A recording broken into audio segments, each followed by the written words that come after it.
Hard hitting vlogs. Hello दोस्तों, भाई आज का वीडियो का टॉपिक है नेताजी सुभाष चंद्र बोस, जिन्होंने आज़ादी की जंग में अपने प्राण न्योछावर किए और देश को आज़ादी दिलाई, जिन्होंने आज़ाद हिंद फौज का गठन किया और अंग्रेजों से लोहा लिया। उनका जन्म 23 जनवरी 1897 को कोलकाता में हुआ था। हम आपको इस वीडियो में ये भी बताएंगे कि किस प्रकार आज़ादी के बाद 20 साल तक कांग्रेस उनके घर की जासूसी करवाती रही। हम इस वीडियो में ये भी चर्चा करेंगे। आप वीडियो आखिर तक देखेंगे तब आपको सही चीजों का पता चलेगा कि कांग्रेस का दोगलापन किस तरह दिखाता है कि वे अपने अलावा और किसी को भी क्रेडिट देना नहीं चाहते। वो कोई भी हमारे रहे हो, स्वतंत्रता सेनानी शहीद भगत सिंह हैं, बटुकेश्वर दत्त हैं, राजगुरु हैं, सुखदेव हैं, चंद्रशेखर आजाद हैं, अशफाक उल्लाह खान हैं, राम प्रसाद बिस्मिल हैं। किस तरह से इन लोगों ने, ये आज़ादी के दीवाने थे और किस तरह से इन्होंने अपने देश के लिए अपने प्राणों को न्योछावर किया, अपनी आहुति दी और इस प्रकार देश को आज़ाद कराया। मैं आपको वीडियो शुरू करने से पहले 2 लाइन सुनाना चाहता हूं। पहली लाइन है, शहीदों की चिताओं पर लगेंगे हर वर्ष मेले। शहीदों की चिताओं पर लगेंगे हर वर्ष मेले, वतन पर मरने वालों का बाकी यही निशान होगा। ये लाइन आपने सुनी होगी। और मैं आपको बिस्मिल अजीमाबादी, जिन्होंने ये गजल 1921 में लिखी थी, आपने अपने स्कूल के दिनों में गुनगुनाते हुए सुना होगा, आपने किसी कार्यक्रम में जरूर सुना होगा।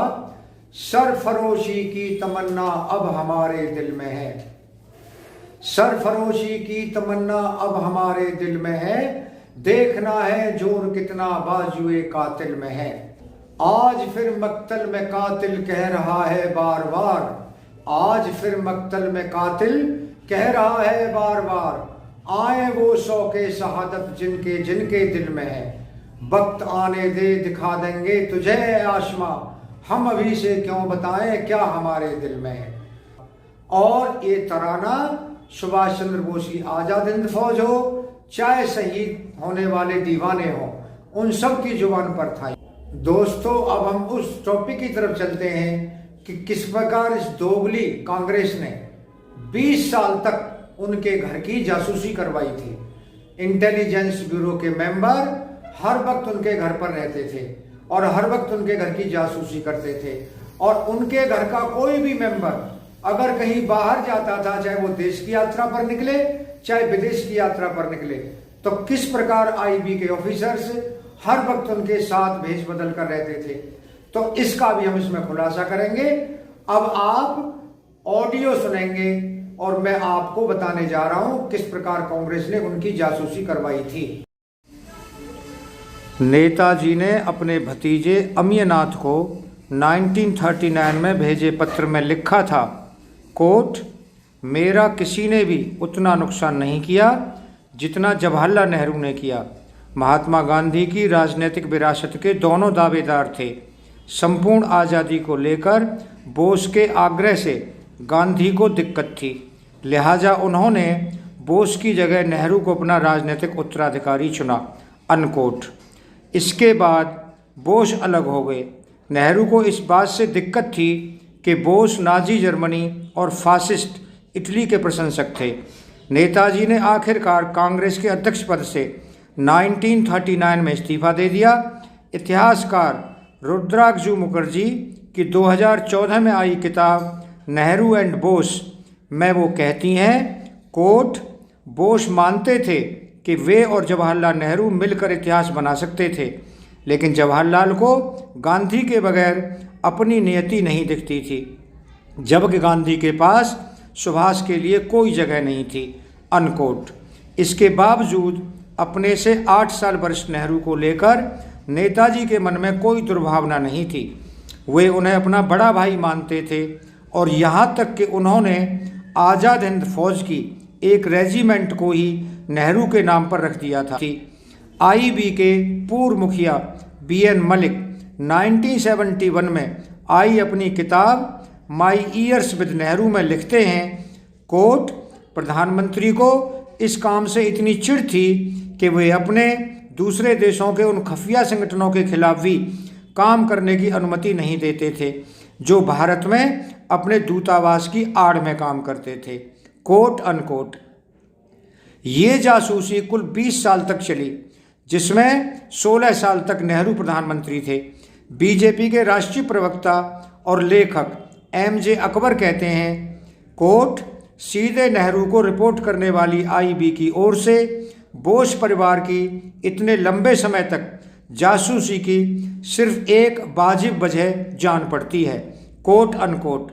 सरकार आश्वस्त नहीं थी कि बोस की मौत हो चुकी है और उसे लगता था कि अगर वे जिंदा हैं तो किसी न किसी रूप में कोलकाता स्थित अपने परिवार के साथ संपर्क में होंगे। आखिर कांग्रेस को इस बारे में संदेह करने की जरूरत ही क्या थी? बोस इकलौते करिश्माई नेता थे जो कांग्रेस के खिलाफ विपक्ष को एकजुट कर सकते थे और 1957 के चुनावों में गंभीर चुनौती खड़ी कर सकते थे। ये कहना बेहतर होगा कि अगर बोस जिंदा होते तो जिस गठबंधन ने यानी कि जनता पार्टी ने कांग्रेस को 1970 में हराया था, उसने 1962 के चुनाव में या फिर 15 साल पहले ही कांग्रेस को ध्वस्त कर दिया होता। बोस परिवार की गतिविधियों में नेहरू की दिलचस्पी को दर्शाने वाला सिर्फ एक दस्तावेजी साक्ष्य मौजूद है। यह 26 नवंबर 1957 को प्रधानमंत्री की ओर से विदेश सचिव सुबियल दत्त को लिखी गोपनीय चिट्ठी है, जिसमें नेहरू ने लिखा है, कोट, मैंने जापान से निकलने के ठीक पहले सुना कि श्री शरद चंद्र बोस के पुत्र श्री अमिय बोस टोक्यो पहुंचे थे। मैं जब भारत में था तब उन्होंने पहले ही मुझे बताया था कि वे वहां जा रहे हैं। मैं चाहता हूं कि आप टोक्यो में हमारे राजदूत को लिखें और ये पता लगाएं कि श्री अमिय बोस ने टोक्यो में क्या किया। क्या वे हमारे दूतावास गए थे? क्या वे रैकोजी मंदिर गए थे? Quote unquote. राजदूत का जवाब नकारात्मक रहा था। आईबी हालांकि कुछ और ही मानती थी। आईबी का 1968 का एक top secret note Amiya Bose के बारे में कहता है, कोट, यह व्यक्ति अब INA के यानी कि आज़ाद हिंद फौज के पुराने लोगों के साथ मिलकर आज़ाद हिंद दल के गठन में कांग्रेस कथित तौर पर बहुत दिलचस्पी ले रहा है। खबर है कि इसने राज्य और केंद्र में कुछ प्रमुख लोगों को प्रभावित करने में कामयाबी हासिल कर ली है, कोट अनकोट। रा के पूर्व विशेष सचिव वी बालचंद्र का कहना है कि बोस परिवार पर उसके कम्युनिस्ट रुझानों के चलते निगाह रखी जा रही थी। वे MI की प्राथमिकता में कम्युनिस्टों पर नज़र रखना था। वहीं विरासत IB को भी प्राप्त हुई थी। मार्च 1947 में भारत के अपने दौरे पर लिडेल का दावा था कि उसने अंग्रेजी राज के खात्मे के बाद नई दिल्ली में MI के एक सिक्योरिटी अफसर को रखवाने के लिए नेहरू से मंजूरी हासिल कर ली थी।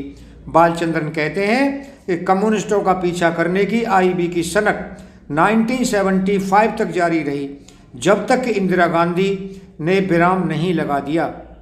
भारत की आज़ादी की लड़ाई के योद्धाओं की फहरिस्त में नेताजी का नाम कुछ देर से जोड़ा गया। संसद में उनकी तस्वीर का अनावरण 1978 में हुआ। ऐसा शायद इसीलिए क्योंकि ऐसा करना अहिंसक स्वतंत्रता आंदोलन के गांधीवादी आख्यान को आघात पहुंचाना था। इसके अलावा इतिहास की किताबों ने आज़ाद हिंद फौज के उन 2000 से ज़्यादा सिपाहियों की भी सुध नहीं ली जो वर्मा और उत्तर पूर्व में अंग्रेजों के खिलाफ लड़ते हुए शहीद हुए। पिछले वर्षों में बोस की गाथा ने न सिर्फ रहस्य कथाओं को जन्म दिया, बल्कि लिट्टे के पूर्व प्रमुख प्रभाकरण जैसे तमाम प्रशंसकों को भी अपनी ओर खींचा। माना जाता है कि बोस भागकर चीन और सोवियत संघ चले गए थे।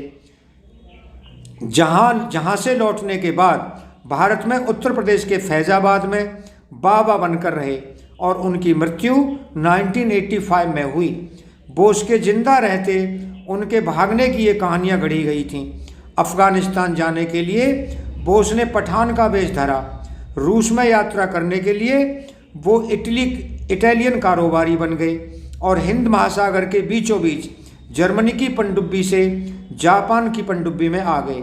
सरकार ने नेताजी की फाइलों को सार्वजनिक करने से इनकार किया होता तो इन तमाम कथाओं पर कब का विराम लग गया होता। दोस्तों, अब हम चलते हैं कि ये जासूसी कब कब हुई। तो 1948 की बात है। आईबी ने बोस परिवार के सदस्यों को अंग्रेजी राज में निगरानी को जारी रखा और उनके भतीजे शिशिर कुमार बोस और अमीयनाथ बोस पर विशेष नज़र रखी। पत्राचार और परिवार के सदस्यों की सभी यात्राओं की भी जासूसी की गई। अब चलते हैं 1951 की ओर। फॉरवर्ड ब्लॉक ने बोस के गायब होने का मुद्दा संसद में उठाया। नेहरू ने दोहराया कि जापान जाते समय विमान हादसे में उनकी मौत हुई थी और उनकी अस्थियां रैकोजी मंदिर में सुरक्षित हैं। अब 1955 को देखते हैं। नेहरू ने आज़ाद हिंद फौज में नेताजी के सहयोगी और भाई सुरेश बोस की अध्यक्षता में शाहनवाज पैनल गठित किया। पैनल के मुताबिक बोस की मृत्यु विमान हादसे में हुई। सुरेश ने इससे असहमति जताते हुए कहा कि नेताजी सोवियत संघ चले गए थे। अब आते हैं 1968 की ओर। बोस के परिजनों पर आईबी की जासूसी के रिकॉर्ड को आखिरी तारीख है ये। 1970 में विपक्ष के सदस्यों ने मांग की कि इंदिरा गांधी ने जीडी खोसला पैनल का गठन किया। पैनल ने 1974 में रिपोर्ट पेश की जिसमें कहा गया कि नेताजी विमान हादसे में मरे थे। इस पर पूर्वाग्रह के आरोप हैं।